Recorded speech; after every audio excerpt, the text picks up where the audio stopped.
नमस्कार, दिल्ली न्यूज में आपका बहुत बहुत स्वागत है। चलिए देखते हैं आज की 10 फटाफट बड़ी खबरों को। अरविंद केजरीवाल का बड़ा ऐलान, दिल्ली में 11 नए अस्पताल बनाएगी आप सरकार। दिल्ली की आम आदमी पार्टी सरकार राजधानी में 11 नए अस्पताल बनाने जा रही है। वहीं पुराने अस्पतालों में नए ब्लॉक तैयार किए जा रहे हैं। मुख्यमंत्री केजरीवाल ने अरुणा आसिफ अली अस्पताल के नए ब्लॉक के लोकार्पण के दौरान ये घोषणा की।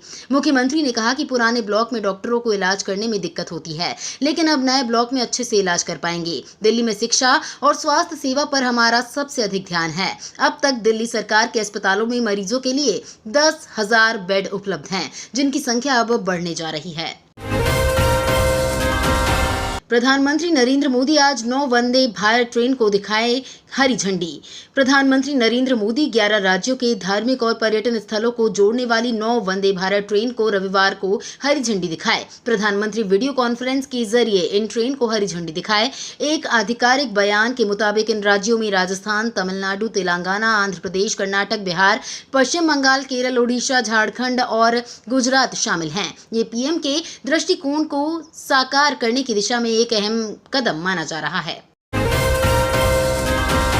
दिल्ली पुलिस के दावे से ब्रजभूषण शरण सिंह की बढ़ेंगी मुश्किलें।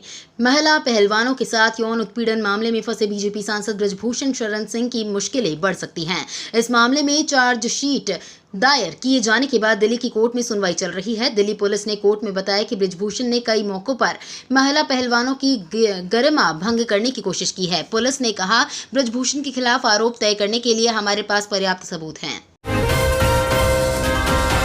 दिल्ली से सटे इलाके में गरजेंगे बुलडोजर, हजारों पर बेघर होने का खतरा।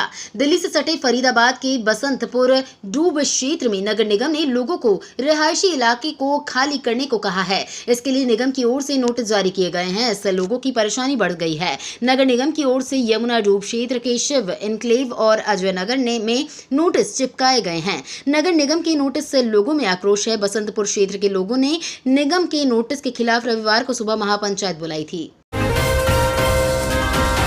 दिल्ली में अब जल्द होगा तीसरी आंख का पहरा, सड़कों पर लगेंगे एआई बेस्ड कैमरे। सरकार अब यातायात नियमों के उल्लंघन पर रोक लगाने के लिए आधुनिक तकनीक का इस्तेमाल करने जा रही है, जिसमें दिल्ली में परिवहन व्यवस्था की निगरानी के लिए इंटेलिजेंट ट्रांसपोर्ट सिस्टम तैयार होगा। इसके तहत सरकार आर्टिफिशियल इंटेलिजेंस आधारित हाई रेजोल्यूशन कैमरों से 24 घंटे पैनी नजर रखेगी।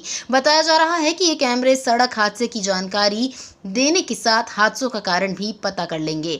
यही नहीं, यातायात नियमों का उल्लंघन करने वालों को ई चालान भेजा जाएगा। कनाडा के प्रधानमंत्री जस्टिन ट्रूडो के खिलाफ दिल्ली के जंतर मंतर पर विरोध प्रदर्शन। भारत विरोधी खालिस्तानियों को संरक्षण देने के विरोध में कनाडा के प्रधानमंत्री जस्टिन ट्रूडो के खिलाफ दिल्ली के जंतर मंतर पर विरोध प्रदर्शन हुआ। इसमें पन्नू को भारत के हवाले करने की मांग की गई। विरोध प्रदर्शन में जय भगवान गोयल, अंतर्राष्ट्रीय कार्यकारी अध्यक्ष यूनाइटेड हिंदू फ्रंट व राष्ट्रीय अध्यक्ष राष्ट्रवादी शिवसेना व वरिष्ठ नेता भारतीय जनता पार्टी के लोग शामिल थे। अपनी मांग को लेकर एक ज्ञापन भारत के प्रधानमंत्री मोदी, गृह मंत्री, भारत सरकार, विदेश मंत्री, भारत सरकार को भी दी गई है। खालिस्तानी आतंकी पन्नू पर एनआईए का एक्शन, चंडीगढ़ और अमृतसर की प्रॉपर्टी जब्त की। एनआईए की तरफ से अमृतसर के गांव खानकोट में पन्नू की 46 कनाल की प्रॉपर्टी जब्त की गई है। खानकोट पन्नू का पैतृक गांव है। ये एग्रीकल्चर लैंड है। वहीं चंडीगढ़ के सेक्टर 15C में पन्नू का घर है। पहले 2020 में इन्हें अटैच किया गया था। अब एनआईए ने इन्हें जब्त कर लिया है। कानूनी तौर पर अब पन्नू इन प्रॉपर्टी का मालिक नहीं रहा। ये प्रॉपर्टी अब सरकार की हो गई है। एलजी सक्सेना ने युधिष्ठिर सेतु का किया दौरा, जर्जर सड़कें और गंदगी देख बिफरे। उपराज्यपाल वीके सक्सेना कई इलाकों में पहुंचे और निरीक्षण किया। इस दौरान उनके साथ मुख्य सचिव नरेश कुमार के अलावा अन्य अधिकारी मौजूद थे। एलजी ने दौरे की शुरुआत आईएसबीटी पर युधिष्ठिर सेतु से की। एलजी ने अधिकारियों को युधिष्ठिर सेतु के जर्जर फुटपाथ और रेलिंग को दिखाया और जल्द ठीक करने के लिए कहा। बेटियों के लिए वरदान है केंद्र सरकार की ये स्कीम। केंद्र सरकार की बालिका समृद्धि योजना बेटियों के लिए किसी वरदान से कम नहीं है। दरअसल इस योजना के जरिए केंद्र सरकार बेटी के जन्म से पढ़ाई तक का सारा खर्चा खुद उठाती है। इस स्कीम का लाभ उठाने के लिए आपके पास बच्चे का जन्म प्रमाण पत्र, माता पिता का राशन कार्ड, आधार कार्ड और बैंक खाता होना जरूरी है। इस योजना के लिए ऑनलाइन या ऑफलाइन दोनों तरीके से आवेदन कर सकते हैं। इसकी शुरुआत 1997 में की हुई थी।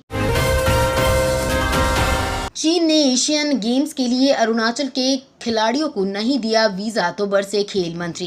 केंद्रीय मंत्री अनुराग ठाकुर ने कहा कि अरुणाचल प्रदेश के 3 खिलाड़ियों को चीन द्वारा वीजा नहीं दिया जाने की कड़ी निंदा की है और अपनी चीन की यात्रा को भी रद्द कर दिया है। उन्होंने कहा कि चीन का ये रवैया पक्षपातपूर्ण और ओलंपिक चार्टर के खिलाफ है और भारत को ये स्वीकार्य नहीं है। सूचना और प्रसारण और खेल मंत्री ठाकुर ने कहा कि पूर्वोत्तर का ये राज्य भारत का अभिन्न अंग है और रहेगा। उन्होंने कहा कि खिलाड़ियों के समर्थन में उन्होंने अपना चीन दौरा रद्द कर दिया है।